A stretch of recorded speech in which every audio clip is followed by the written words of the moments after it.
갈라디아서 말씀을 함께 계속 나누고 있습니다. 세상은 참 잘 살아가는 것 같이 보여요. 하지만 이 세상을 하나님은 율법 아래에 두셨습니다. 율법을 피할 수 있는 사람은 단 한 명도 없다라는 거지요.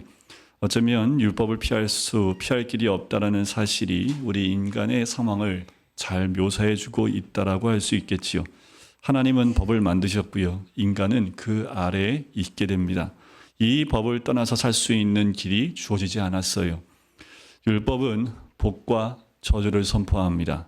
정확하게는 복이냐 저주냐입니다. 둘 중 하나밖에 없어요. 중간지대는 없습니다. 회색지대는 없어요. 인간의 운명은 율법에 의해서 의인과 죄인으로 나눠지고 영복과 영벌에 처해지게 됩니다. 그런데 인간의 딜레마는 율법을 다 완전하게 지킬 수 있는 능력이 없다라는 거예요. 율법이 그저 행위만 구속하는 것이라면 바리새인들이 지켰던 것처럼 또 우리가 매주일마다 나와 예배드리는 것처럼 이곳으로 될 것 같지만 율법은 마음의 문제까지 이야기합니다. 탐욕도 말씀하고 있어요. 우리는 말과 행위 또 행동과 태도에서 율법을 완전하게 지키고 죄를 짓지 않을 수 없는 존재라는 겁니다. 즉 인간은 다 율법 앞에서 그리고 율법을 주시는 하나님 앞에서 율법을 범한 자라는 사실입니다. 율법의 기준으로 복을 받을 수 있는 인간은 존재하지 않습니다. 저와 여러분의 본래적 상황은 율법 앞에서 복을 받을 복은 없으며 저주만을 받게 되어 있는 그 사실이라는 거예요. 여기서 사도 바울이 갈라디아 교인에게 설명하려고 하는 것은 바로 이런 피할 수 없는 율법의 저주와 복 앞에서 십자가에 달리신 그리스도는 무슨 상관이 있는가라는 거예요. 우리가 구원을 받기 위해서 선결되어야 할 조건은 율법의 순종을 통해서 주어지는 그 복을 받는 것과 율법을 불순종함으로 얻게 되는 율법의 저주를 해결해야 한다는 겁니다. 사도 바울은 오늘 본문에서 이 두 가지를 설명하고 있어요. 한마디로 구원은 하나님의 복을 받고 하나님의 저주를 피하는 것입니다. 이것이 오늘 본문의 주제지요. 먼저 율법이 선포한 복이 어떻게 죄인에게 주어지는가를 볼 것입니다. 결론적으로 말씀드리면 율법이 선포한 복은 율법을 지킴으로써가 아니라 믿음으로 주어진다라는 거예요. 율법은 율법을 지킬 것을 요구합니다. 그렇지 않으면 법이라고 할 수 없지요. 법은 본래 본성상 강제력과 구속력을 갖추고 있습니다. 지키라는 거예요. 그런데 사도 바울은 율법을 이스라엘 백성에게 전해준 모세에 대해서 말하지 않아요. 율법을 하나님이 전해준 사람이 모세인데 오늘 본문에는 이 율법에 대한 이야기를 하면서 모세 이야기를 하지 않습니다. 이스라엘 백성의 조상인 아브라함에 대해서 말하기 시작합니다. 자, 이스라엘 사람에게 있어서 정말 중요한 것은 아브라함의 자손이 누구냐 하는 것입니다. 물론 자기들은 아브라함의 자손이지요. 아브라함의 자손이라는 의미는 자신들이 하나님의 선택받은 구원받은 백성이라는 의미입니다. 왜냐하면 그들은 하나님께서 아브라함이 주신 언약의 표시인 할례를 행했기 때문이다라는 거지요. 갈라디아서에 와서 거짓 복음을 가르쳤던 유대주의자들이 가르침의 요지는 이거예요. 설령 예수 믿고 그리스도인이 됐다 할지라도 온전히 그리스도인이 되려면 우리와 같이 먼저 유대인이 돼야 된다는 거예요. 그래서 할례를 요구하게 됩니다. 그래서 그들의 논리에 이어서 사도 바울은 과연 누가 참 아브라함의 자손인가 하는 문제를 던지고 있는 거예요. 율법보다 더 중요한 것은 아브라함의 자손이 더 중요하기 때문에 그렇습니다. 그래서 사도 바울이 인용한 말씀이 바로 오늘 6절 말씀인데 창세기 15장 6절 말씀을 인용합니다. 자, 6절에 보면 아브라함이 하나님을 믿음에 그것을 그에게 의로 정하셨다함과 같다라는 거지요. 이것은 사도 바울이 이신칭의의 교리의 가장 중요한 근거를 제시하는 구절입니다. 여기서 사도 바울이 강조하는 것은 아브라함의 믿음의 결과지요. 아브라함이 하나님 믿는 믿음을 보시고 하나님은 아브라함을 의롭다 여기셨다라는 거예요. 믿음으로 의롭다 하시는 것은 아브라함을 위한 하나님의 계획이었습니다. 물론 아브라함 자손이 누구인가 하는 질문은 의문이지요. 멍청한 질문일 수 있어요. 명백하게 그 자손은 유대인들이기 때문에 그래요. 하나님께서 무슨 의도로 아브라함을 선택하셨는가를 생각한다면 이야기가 달라질 수 있습니다. 유대인을 선택하기 위해서 아브라함을 선택한 걸까요? 왜 하나님은 아브라함을 선택하셨는가라는 그 생각을 한다면 이야기가 달라져요. 유대인들이 생각하듯이요, 하나님께서 유대인을 선택하고 구원하시고 복을 주시고 유대인 외에는 이방인에게 저주를 내리시기 위해 아브라함을 선택하신 것이 아니라는 겁니다. 유대인들은 여기에 딱 붙잡혀 있어요. 자기들이 선택된 백성이기 때문에 아브라함이 선택된 이유라고 생각을 했던 거지요. 하지만 아브라함이 선택된 이유를 다시 생각해 보면 그렇지 않은 것을 생각해 볼 수 있습니다. 7절에서 사도 바울은 창세기 15장 6절을 근거로 자신의 대답을 줘요. 바로 믿음으로 말미암은 자들은 아브라함의 아들이다라는 거예요. 자, 하나님을 믿는 자, 그가 혈통적으로 유대인이든지 이방이든지 구분할 필요 없이 아브라함의 자손이라는 거지요. 여러분들, 이 같은 믿음 가운데 있는 우리 모두가 아브라함의 자손이라는 거예요. 이 말은 갈라디아 사람들이 아브라함이 가졌던 것과 무슨 믿음이요? 동일한 믿음으로 아브라함의 자녀가 될 수 있다라는 것을 이야기합니다. 사도 바울은 이제 이렇게 믿음으로 의롭다고 하시는 것은 하나님께서 처음부터 타락한 이후 아담 이래로 모든 죄인을 위한 계획이었음을 보여주고자 하는 거예요.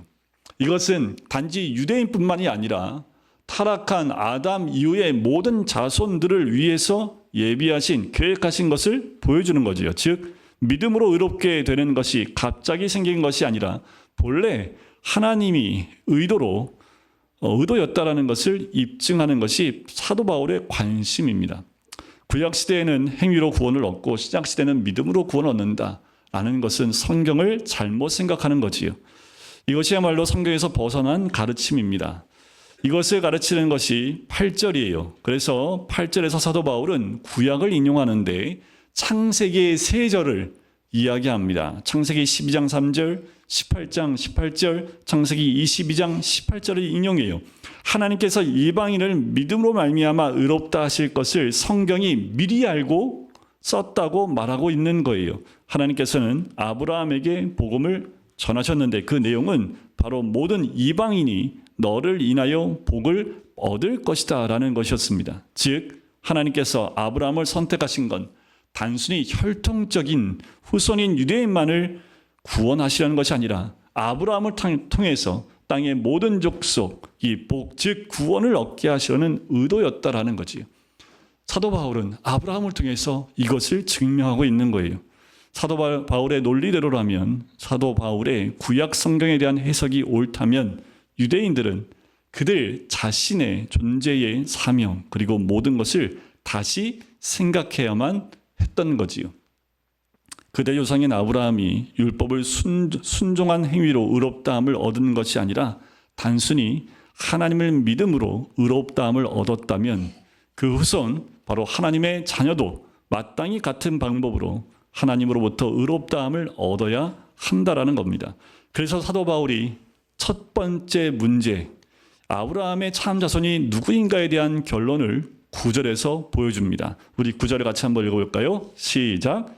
그러므로 믿음으로 말미암은 자는 믿음이 있는 아브라함과 함께 복을 받느니라. 복, 즉 구원을 받는다라는 것은 율법을 준수함으로써 주어지는 것이 아니라 오직 하나님을 믿는 믿음으로 주어지는 것이라는 거지요. 아브라함은 하나님의 복음을 듣던 때부터 시작해서 그의 생애 전체에 걸쳐서 하나님에 대한 신뢰, 그 믿음을 보여줍니다. 특별히 그의 생애의 절정으로 기록되는 창세기 22장의 기사에서 아브라함은 자기의 믿음의 내용을 구체적으로 보여줘요. 즉 그의 믿음은 우리가 믿는 믿음과 본질상 동일하다라는 거예요. 자, 이것을 사도 바울은 아브라함을 통해서 우리에게 믿음이 얼마나 중요한지를 설명해 주고 있는 거지요. 자, 아브라함이 이삭을 번제로 바칠 때 그때 이삭이 아브라함과 함께 산으로 올라가면서 묻습니다. 불과 나무는 있거니와 번제할 어린 양은 어디 있습니까? 라고 이삭이 물어요. 그때 아브라함이 대답을 하지요. 번제할 어린 양은 하나님이 자기를 위하여 준비하시리라 라고 이야기합니다. 이 고백 안에 아브라함의 대속의 믿음을 발견할 수 있어요. 자기 아들을 대속하실 구주를 어린 양을 하나님께서 준비하시고 그를 죽이실 것을 믿었다라는 그 믿음의 고백, 바로 그 대속을 믿었다라는 거지요. 또 아브라함은 부활을 믿었습니다. 자, 사환들을 내려놓고 아브라함과 이삭만 올라갈 때 사환들이 물었지요. 자, 올라갈 때 아브라함이 말했습니다. 사원들한테 내가 아이와 함께 저기 가서 예배하고 우리가 너희에게 돌아오리라 라고 얘기를 해요. 자, 산에 올라가서 번제로 이 이삭을 드리면 내려올 때 누구만 내려와야 돼요? 본인만 내려와야 되지요. 우리가 아닙니다. 예배하고 나는 너희에게 돌아오리라 라고 얘기해야 되는데 우리가 돌아온다는 얘기를 해요. 이 말을 통해서 우리가 알 수 있는 것은 아브라함은 부활의 참 소망이 있었다라는 거예요. 우리의 믿음이나 아브라함의 믿음이나 본질상 같습니다. 다만 차이가 있다면 우리는 예수님의 십자가 죽음 이후에 또한 부활 이후에 사는 것이고 아브라함은 그 전에 살았다는 것밖에 없어요. 그러나 믿음의 내용은 같아요. 십자가의 대속과 부활을 믿는 겁니다. 오히려 우리는 예수님의 십자가 죽으심과 부활 이후에 살기 때문에 우리가 더 정확하게 그 대속과 부활의 참 믿음 가운데 갈 수 있는 소망이 더 정확하겠지요. 오늘날에도 우리 역시 아브라함과 동일하게 하나님을 믿고 의롭다함 곧 구원을 얻는 거예요. 그래서 이렇게 말합니다. 그러므로 믿음으로 말미암은 자는 믿음이 있는 아브라함과 함께 복을 받느니라. 율법이 선포하는 복을 얻는 것은 할례를 행하고 율법을 지킴으로써가 아니라 오직 믿음으로 되는 것입니다. 우리에게도 이런 동일한 믿음이 있기를 주의 이름으로 간절히 축원드립니다. 아브라함의 믿음은 그 이후로 태어난 모든 자들에게 그 믿음의 참 소망을 하나님이 아브라함을 통해서 보여주신 거죠. 여러분들 오늘도 그 믿음 가운데 이곳에 나온 줄 믿습니다. 대속의 또 부활의 참 소망을 믿고 나오신 줄 믿어요. 또 한 가지 해결의 문제가 있습니다. 그것은 저주에 관한 문제입니다. 중요한 것은 율법을 행하지 않으면, 순종하지 않으면 하나님의 의로움 앞에서 저주를 받을 수밖에 없지요. 예수님 당시에 유대 회당에서 율법을 범한 자에게 주는 형벌이 있는데 40에 하나 감한매를 때리게 했습니다. 그때 40에 하나 감한매를 맞을 때 그들은 신명기 27장에 나오는 율법의 저주에 대한 말씀을 소리내어 읽어야 한다는 규정이 있었다고 합니다. 사도 바울도 이런 매를 5번이나 맞았어요. 그러니 이것이 무엇인지 정확하게 경험을 했겠지요. 10절은 바로 그 본문에서 인용한 겁니다. 10절을 보세요. 무릇 율법 행위에 속한 자들은 저주 아래 있나니 기록된 바 누구든지 율법책에 기록된 대로 온갖 일을 항상 행하지 아니하는 자는 저주 아래 있는 자라 하였습니다. 신명기 27장 26절 말씀을 인용한 거예요. 율법에 속한 자, 율법 행위에 속한 자는 의롭게 되기 위하여 그 율법 행위에 의존하는 사람들을 가르칩니다. 이 구절을 통해서 사도 바울이 보여주고자 하는 것은 율법의 행위에 의존하는 자들이 왜 율법의 저주 아래 놓이게 되는가에 하는 그 이유에 관한 거예요. 율법은 그 모든 율법의 조항들을 다 지킬 것을 요구합니다. 하나님의 완전한 그 기준을 지키는데 실패하는 것에 대한 벌은 하나님의 의로운 저주일 수밖에 없다라는 거지요. 10절에는 숨겨져 있는 전제가 있어요. 우리 다 율법을 범한 자다라는 전제입니다. 유대인뿐만 아니라 이 땅에 태어난 모든 사람들이 다 이 율법을 범한 자다라는 전제에 있다라는 거예요. 하나님의 의롭고 합당한 저주를 받아야 하는 자라는 사실을 우리는 깨달아야 합니다. 우리는 한 명도 예외 없이 주의 말씀에서 벗어난 그 말씀에 순종하지 못한 주님의 저주 가운데 있는 사람이라는 것이라는 거지요. 만일 누가 율법을 완전히 지킬 수 있다면 그는 율법을 행함으로 구원을 얻게 될 것이라고 말씀드릴 수 있어요. 하지만 문제는 그런 사람 단 한 명도 없다라는 거지요. 그것을 인간의 전적 부패라고 얘기합니다. 이 가르침에 의하면 타락 이후에 하나님을 완전히 지킬 수 있는 인간은 없어요. 오히려 생각과 말과 행동으로 매일 율법을 범하고 살 수밖에 없다라는 거예요. 이곳에 나와 예배드리는 모든 성도님들 다 마찬가지입니다. 율법을 완벽하게 지킬 수 있는 사람은 단 한 명도 없어요. 그러니 우리는 늘 죄에 노출되어 있습니다. 그리고 하나님이 의로운 저주 가운데 있을 수밖에 없다라는 거예요. 율법을 지키지 못하게 된 인간 자신, 그 자신에게 문제가 있지요. 인간은 율법을 지킬 수 없기에 율법이 인간에게 할 수 있는 전부는 오직 저주밖에 없어요. 하나님의 진노 아래 갈 수밖에 없습니다. 그런데 이것을 깨닫지 못하고 있기 때문에 우리는 너무도 잘 살고 있는 거예요. 하나님의 저주 가운데 있다라는 것 자체를 우리가 모르고 있기 때문에 그냥 넓은 문을 통해서 그냥 살아가고 있다라는 거예요. 하나님의 저주가 뭔지도 모르지요. 그 끝이 어떻게 끝나는지도 관심이 없지요. 그러니 우리가 죄 가운데서 우리의 죄로 인해서 주어질 저주에 대한 그 생각이 전혀 없는 거지요. 유대인들이 율법의 행위를 강조했을 때 사실 그들은 스스로 딜레마에 빠지게 됩니다. 의로움에 이르기는커녕 도리어 하나님의 저주 아래 자신들을 처하게 만드는 거지요. 율법이 우리를 축복할 수 없고 저주 아래 놓이게 된다면 어떻게 하나님의 축복을 받을 수 있겠습니까? 사도 바울이 씨름했던 문제가 여기에요. 사도 바울이 예수님을 만나고 씨름했던 부분이 여기입니다. 아니요, 만나기 전부터 씨름했던 부분이 이거예요. 예수 그리스도를 만남으로 이 문제가 해결이 된 거지요. 11절에 보면 또 하나님 앞에서 아무나 율법으로 말미암아 의롭게 되지 못할 것이 분명하니 이는 의인이 믿음으로 살리라 하였습니다. 사도 바울 자신은 율법을 지키는 바리새인으로 철저하게 그 말씀대로 순종하려고 했던 사람 중에 한 명이었습니다. 거기에 만족하지 못했지요. 그래서 예수 믿는 사람들까지 잡아 죽였던 그 사람이 사도 바울입니다. 그런데 아무리 행위에 의존하는 것, 아무리 해도 만족하지 못하는 것이 있는데 하나님 앞에서 의롭다함을 얻는 확신에 이룰 수 없는 것을 깨닫게 돼요. 결국 예수님을 만나고 난 다음에야 믿음으로 의롭다함을 얻는 진리에 이르게 된 거지요. 하박국서 2장 4절 말씀을 인용합니다. 의인은 믿음으로 말미암아 살리라는 거지요. 믿음과 행위는 서로 다른 원리에 따라 작용해요. 서로 배타적이지요. 섞을 수 없습니다. 12절을 보세요. 율법은 믿음에서 난 것이 아니라 이를 행하는 자는 그 가운데서 살리라 하였느니라. 사도 바울은 레위기 18장 5절 말씀을 인용한 거예요. 율법을 완전히 지킬 수 있다면 그는 의로운 자가 되겠지만 그럴 수 있는 자는 아무도 없다라는 것을 다시 한번 보여주지요. 의롭게 되는 것은 오직 하나님이신 예수 그리스도에 대한 믿음으로만 말미암는 겁니다. 예수님을 십자가에 못 박아 죽이라고 했던 유대인에게는 물론이고 이후에 태어난 우리 모든 사람에게 예수님을 믿는데 가장 어려운 장애는 바로 십자가에 못 박혀 죽었다는 사실이에요. 이것이 유대인들한테는 가장 큰 걸림돌이었고 더 나아가서 그 이후에 태어난 모든 사람들도 어떻게 십자가에 못 박혀 죽은 그 사람이 구세주가 될 수 있느냐, 이 부분에 가장 큰 장애가 됐던 부분이지요.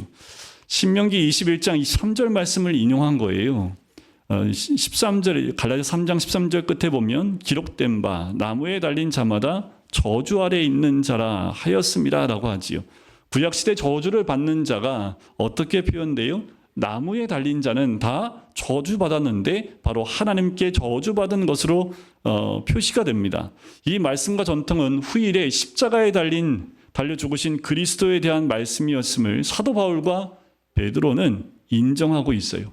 바로 이 신명기에 나오는 하나님께 저주받아 나무에 달려 죽는 자가 바로 예수 그리스도에게 연결되는 것을 이들은 인정한다라는 거지요. 사도행전 5장 30절에 보면 사도 바울이 이런 고백을 해요. 너희가 나무에 달아 죽인 예수를, 특별히 나무에 달아 죽인 예수라고 표현을 해요. 공회 앞에서 유대인 지도자들에게 했던 말입니다. 베드로는 십자가에 달아 죽였다고 표현하기 이전에 나무에 달아 죽인이라고 함으로써 예수님이 하나님의 저주를 받은 자 되었다는 그 신명기 말씀을 암시하고 있는 거지요. 또 베드로전서 2장 24절도 같은 의도로 표현합니다. 친히 나무에 달려 그 몸으로 우리 죄를 담당하셨으니라고 합니다. 친히 나무에 달렸다라는 표현을 쓰고 있지요.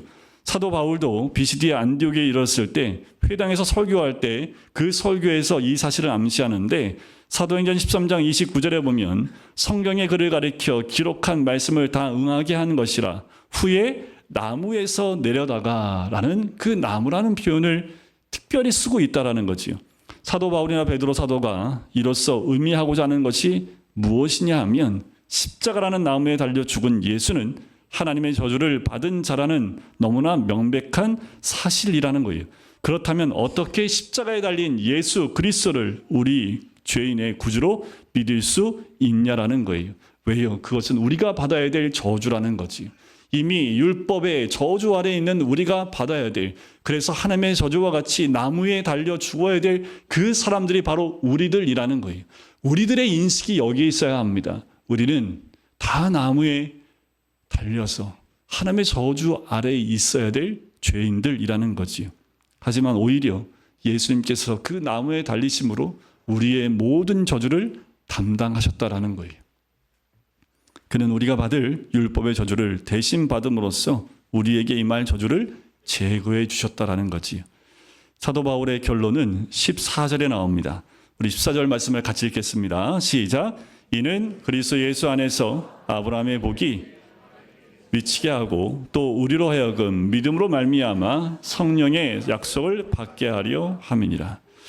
자, 아브라함이 얻었던 복, 바로 하나님 앞에서 의롭다함을 받는 우리 모든 이방인들에게 미치게 되고, 반면에 우리가 받아야 했던 율법의 저주는 십자가에서 죽으신 그리스도에게 남김없이 부어짐으로 우리에게는 완전하게 제거되었던 거지요. 그리고 우리는 더 이상 율법의 행위가 아니라 오직 믿음으로써 성령의 약속, 곧 약속하신 성령을 받게 되었다라는 거예요. 우리가 믿음 안에서 누리게 될 참 복이 여기 있다라는 거지요. 저주가 제거되고 복을 누리게 된 겁니다. 누구에게 말입니까? 바로 이런 자이지요. 십자가에 달리신 그리스도를 통하여 나에게 아브라함의 복이 임하였으며 저주가 제거되었다는 사실을 믿는 모든 자들에게입니다. 오늘 말씀을 통해서 모든 인류가 피할 수 없는 것은 하나님의 저주의 선고입니다. 그것은 우리 모두가 다 하나님으로부터 저주받을 사람이라는 사실이지요.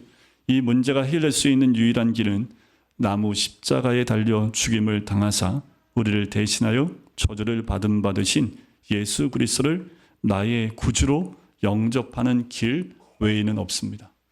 그 예수님을 나의 구주로 영접할 때 우리의 모든 죄가 예수 그리스도의 그 십자가에서 다 해결된다라는 거예요. 여러분들 그 주님을 믿으십니까? 우리 죄 때문에 십자가에 죽으신 그 주님을 여러분들 믿으십니까? 이 믿음 없이 아무리 교회 열심히 나와도 여러분들 참 구원의 은혜를 누릴 수 없는 거지요. 하나님의 저주 아래 있을 수밖에 없어요. 여러분들 우리의 믿음이 눈이 열려야 될 것이 여기 있습니다. 사도 바울이 이 교리적인 얘기를 왜 얘기합니까? 유대인들이 벗어나질 못해요. 오히려 유대인들에 의해서 갈라디아 사람들이 영향을 받아서 그들이 유대교로 들어가려고 하는, 유대인들과 같은 똑같은 모습으로 율법을 지키려고 하는 모습으로 가기 때문에 그래요. 여러분들 우리가 정신을 차려야 될 것은 우리는 이 율법을 지키기 위해서 행하는 모습이 없습니까? 우리가 온전히 믿음 가운데 있습니까? 여러분들 믿음은 예수님의 십자가의 그 보혈과 죽으심을 통해서 우리에게 부어주신 놀라운 복입니다. 예배 가운데 그 복을 누린 자들만이 예배 가운데 나올 수 있는 거예요. 이런 분도 있어요. 너무 올바르신 분, 법 없이도 살 사람들이 있지요. 그래서 예수님을 믿지 못하는 사람들이 꽤 많습니다. 그러나 분명한 사실은 아무리 올바르다 해도 하나님의 완전한 기준을 만족시킬 사람은 단 하나도 없어요. 여러분들 종교생활 열심히 해도요, 하나님의 그 기준에 만족할 만한 사람은 한 명도 없습니다. 여러분들 아무리 종교생활을 열심히 한다 하더라도 여러분들 그것은 완벽하게 하나님의 그 의를 충족할 수 없어요. 교회를 다녀도 예수님을 제대로 믿지 못하는 모습이 있다면 영적 만족함을 누릴 수 없어요. 여러분들 늘 주님 앞에 나올 때는 늘 이 구원의 참다한 은혜 가운데 있어야 합니다. 어느 순간부터 몸만 왔다 갔다 하는 종교생활로는 여러분들 구원의 길로 갈 수 없어요. 제발 간절히 소원하는 것은 여러분 아무리 교회를 1000번, 10,000번 나와도 참 구원의 은혜, 십자가의 그 은혜를 경험하지 못하면 참 소망이 없습니다. 그리고 그 믿음 가운데 구원을 얻을 수 없는 거지요. 우리는 다 이미 하나님의 의로운 저주 아래 있는 사람들이지요. 완벽하게 그 말씀대로 순종하지 못하기 때문에 그렇습니다. 교회를 다닌다라는 것이, 세례를 받는다라는 것이, 교회에서 얻은 직분이 그들 중 아무것도 우리를 하나님의 자녀로 만들어주고 구원받은 성도로 보장해주는 것이 될 수 없어요. 아무튼 그 보장 가운데 받을 사람이 단 한 명도 없다라는 거예요. 오직 그 보장은 하나밖에 없습니다. 아브라함처럼 믿음으로 반응하는 거예요. 여러분들 삶 가운데, 예배 가운데, 또 우리의 모든 삶 가운데 믿음으로 아브라함처럼 반응하지 않으면 안 된다라는 겁니다.